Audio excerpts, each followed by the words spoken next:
le PDCI-RDA et le PPACI ont respectivement publié les mercredis 29 et jeudi 30 décembre 2021 des déclarations pour s'interroger sur la sincérité du dialogue politique initié par le gouvernement le 16 décembre dernier.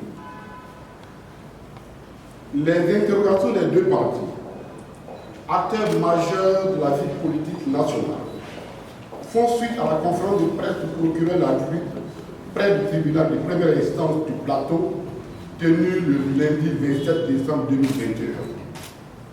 En effet, il s'agissait, pour le procureur, de rendre publiques les conclusions des enquêtes qu'il dit avoir menées à la tête de l'unité spéciale d'investigation mise sur pied au lendemain de l'élection présidentielle fortement litigieuse d'octobre 2020. Ces investigations visaient à faire la lumière sur les violences meurtrières survenues lors de la dite élection. À cette occasion, le procureur de la République a porté de graves accusations assorties des menaces de poursuites judiciaires contre les dirigeants des partis de l'opposition. Il importe de signaler que la conférence de presse du procureur a curieusement coïncidé avec la nouvelle date butoir du dépôt des thèmes de référence du dialogue par les partis politiques. L'on se rappelle que le report de la date du dépôt des propositions des thèmes de référence du 17 au 27 décembre 2021 a été abusivement attribué aux partis d'opposition alors que le PDCI-RDA et le PPACI, en ce qui les concerne, avaient déposé leur thème de référence effectivement le 17 décembre 2021. Ainsi, mis en rapport avec ce report, la sortie du procureur et le silence du gouvernement quant à la suite attendue des travaux de dialogue, une semaine après la nouvelle date butoir, constitue un faisceau d'indices concordants suffisant pour justifier les interrogations du PDCI, RDA et du PPACI sur la volonté réelle du gouvernement de conduire le dialogue politique qu'il a librement initié.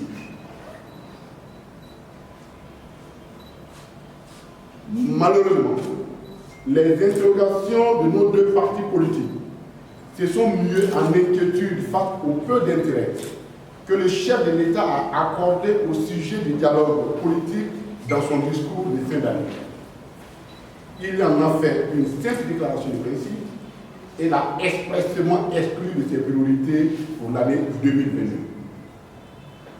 Pour le PDCI-RDA et le PPACI, il ne saurait avoir des priorités plus élevées que la recherche de la réconciliation nationale et de la paix, but ultime attendu du dialogue politique qu'appellent à l'unisson nos compatriotes.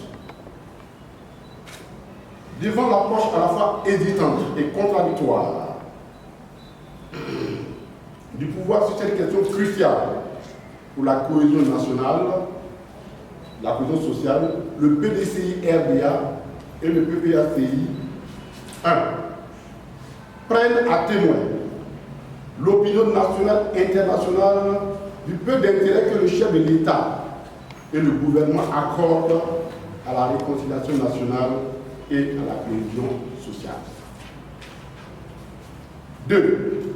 Réaffirment leur engagement à participer au dialogue politique qu'ils souhaitent sincère dans l'unique intérêt de nos compatriotes et des populations qui nous font l'amitié de vivre dans notre pays. Interpelle le gouvernement sur sa responsabilité première de garantir le succès de cette phase du dialogue. 4. Demande au chef de l'État, dont le troisième mandat a aggravé la fracture sociale, d'inscrire enfin le dialogue politique parmi ses priorités pour l'année 2022. Encourage les partenaires au développement à accorder davantage d'intérêt à cette phase du dialogue. 6. Dernier, demeure ardemment saisi de la question.